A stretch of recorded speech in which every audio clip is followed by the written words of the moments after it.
കർത്താവായ യേശു ക്രിസ്തുവിന് നന്ദി പറഞ്ഞുകൊണ്ട് ഫെയ്ത്ത് വോയിസിലേക്ക് എല്ലാവരെയും ഞങ്ങൾ സ്വാഗതം ചെയ്യുന്നു. ജോഷയുടെ പുസ്തകം 3-ാം അധ്യായം 5-ാം തിരുവചനം ഇങ്ങനെ വ്യക്തമാക്കുന്നു: നിങ്ങളെ തന്നെ ശുദ്ധീകരിക്കുവിൻ, നാളെ നിങ്ങളുടെ ഇടയിൽ കർത്താവ് അത്ഭുതങ്ങൾ പ്രവർത്തിക്കും. സ്നേഹമുള്ളവരെ, ഒരു ദൈവവിശ്വാസിക്ക് ഏറ്റവും ആദ്യം ആവശ്യമായിരിക്കുന്ന ഒന്നാണ് വിശുദ്ധിയും പ്രാർത്ഥനയും. പ്രാർത്ഥനയില്ലാത്ത ജീവിതം ആയുധമില്ലാത്ത പട്ടാളക്കാരനെ പോലെയാണ്. ദൈവവചനം നിശ്ചയമായും നമ്മെ സഹായിക്കുന്നുണ്ട് എന്ന് നാം വിശ്വസിക്കണം. മനസ്സിൽ ഉറപ്പിച്ച് നമ്മുടെ ആവശ്യങ്ങൾ ദൈവത്തോട് പറയണം. നീ എന്ത് പ്രത്യാശിക്കുന്നുവോ അത് ദൈവത്തിന്റെ ഇഷ്ടമനുസരിച്ച് നിനക്ക് ലഭിക്കുമെന്ന് ഉറപ്പിക്കുക, വിശ്വസിക്കുക. 1 യോഹന്നാൻ 5-ാം അധ്യായം 14-ാം വാക്യം ഇങ്ങനെ വ്യക്തമാക്കുന്നു: അവന്റെ ഇഷ്ടമനുസരിച്ച് എന്തെങ്കിലും നാം ചോദിച്ചാൽ അവിടുന്ന് നമ്മുടെ പ്രാർത്ഥന കേൾക്കും എന്നതാണ് നമുക്ക് അവനിലുള്ള ഉറപ്പ്. അതുകൊണ്ട് യേശുവിൽ വിശ്വസിച്ച് നമ്മുടെ പ്രാർത്ഥനകൾ അവിടുത്തെ ഇഷ്ടം അനുസരിച്ച് നമുക്ക് ചോദിക്കാം, വിശ്വസിക്കാം. തിരുവചനം പറയുന്നു, വിശ്വാസം എന്ന് പറയുന്നത് പ്രത്യാശിക്കുന്നവ ലഭിക്കുമെന്ന ഉറപ്പും കാണപ്പെടാത്തവ ഉണ്ട് എന്ന ബോധ്യവുമാണ്. സ്നേഹമുള്ളവരെ, ദൈവത്തിന് ഒന്നും അസാധ്യമല്ല. നാം വിശ്വസിച്ചാൽ ദൈവത്തിൻ്റെ മഹത്വം നമുക്ക് ദർശിക്കുവാനായിട്ട് സാധിക്കും. നമ്മൾ പ്രാർത്ഥിക്കുമ്പോൾ നമുക്ക് വേണ്ടി പ്രവർത്തിക്കുന്ന ഒരു ദൈവം നമ്മുടെ കൂടെ ഉണ്ടെന്ന് നമുക്ക് മനസ്സിലാക്കുവാൻ സാധിക്കും. യഹോവയ്ക്ക് കഴിയാത്ത കാര്യമില്ലല്ലോ.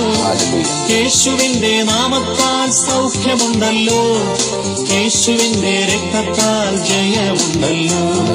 യേശുവിന്റെ നാമത്താൽ സൗഖ്യമുണ്ടല്ലോ, യേശുവിന്റെ രക്തത്താൽ ജയമുണ്ടല്ലോ. ദൈവത്താൽ അസാധ്യമായതൊന്നുമില്ലല്ലോ, യഹോവയ്ക്ക് കഴിയാത്ത കാര്യമില്ലല്ലോ. യേശുവിന്റെ നാമത്താൽ സൗഖ്യമുണ്ടല്ലോ, യേശുവിന്റെ രക്തത്താൽ ജയമുണ്ടല്ലോ.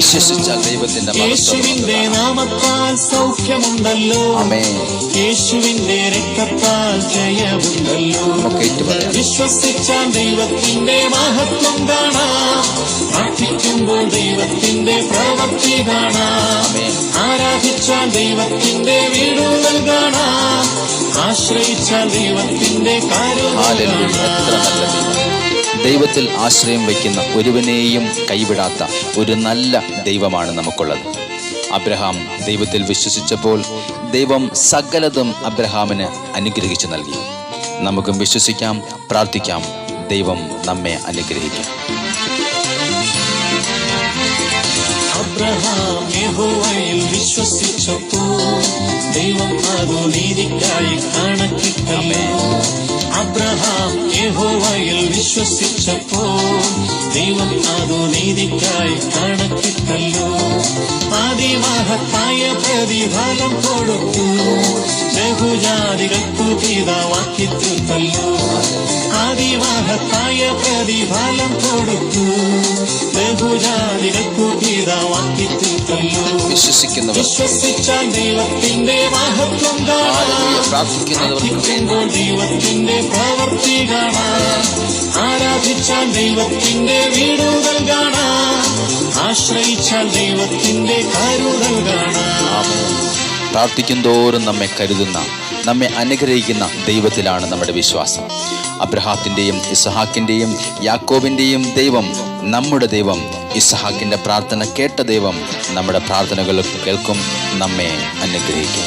ഇസ്ഹാക്കിൻ പ്രാർത്ഥനയ്ക്കു മറുപടിയായി നൂറുമേനി നൽകി ദൈവം അനുഗ്രഹിച്ചു. ഇസ്ഹാക്കിൻ പ്രാർത്ഥനയ്ക്കു മറുപടിയായി നൂറുമേനി നൽകി ദൈവം അനുഗ്രഹിച്ചു. വാഗ്ദത്തങ്ങൾ നിറവേറ്റി പരിപാലിച്ചു, തലമുറകൾ നൽകി അനുഗ്രഹിച്ചു. വാഗ്ദത്തങ്ങൾ നിറവേറ്റി പരിപാലിച്ചു, തലമുറകൾ നൽകി അനുഗ്രഹിച്ചു. വിശ്വസിച്ചാൽ ദൈവത്തിന്റെ മഹത്വം കാണാം, പ്രാർത്ഥിക്കുമ്പോൾ ദൈവത്തിന്റെ പ്രവൃത്തി കാണാം. ഹല്ലേലൂയ. നമുക്ക് ആരാധിക്കാം. ആരാധിച്ചാൽ ദൈവത്തിന്റെ വീടുകൾ കാണാം. ആമേൻ. ആശ്രയിച്ചാൽ ദൈവത്തിന്റെ കരുതൽ കാണാം. ഹല്ലേലൂയ. യാക്കോബ് ദൈവത്തെ ആരാധിച്ചപ്പോൾ യാബോക്ക് എന്ന കടവിൽ കടന്നു വന്ന് അവനെ അനുഗ്രഹിച്ച് സമൃദ്ധമായി അനുഗ്രഹിച്ച ദൈവത്തിൽ നമുക്കും വിശ്വസിക്കാം, നമുക്കും പ്രാർത്ഥിക്കാം. നമ്മുടെ എല്ലാ ആവശ്യങ്ങളിലും ദൈവം ഇന്ന് ഇടപെടട്ടെ.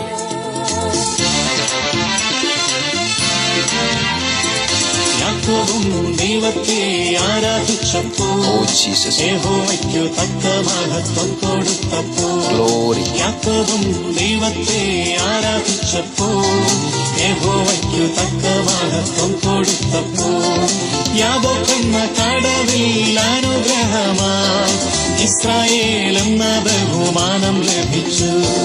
യാബോക്കെന്ന കടവിൽ അനുഗ്രഹമായി ഇസ്രായേൽ എന്ന ബഹുമാനം ലഭിച്ചു. വിശ്വസിച്ചാൽ ദൈവത്തിന്റെ മഹത്വം കാണാം. പ്രാർത്ഥിക്കുമ്പോൾ ദൈവത്തിന്റെ പ്രവൃത്തി കാണാം. ആരാധിച്ചാൽ ദൈവത്തിന്റെ വീടുകൾ കാണാം.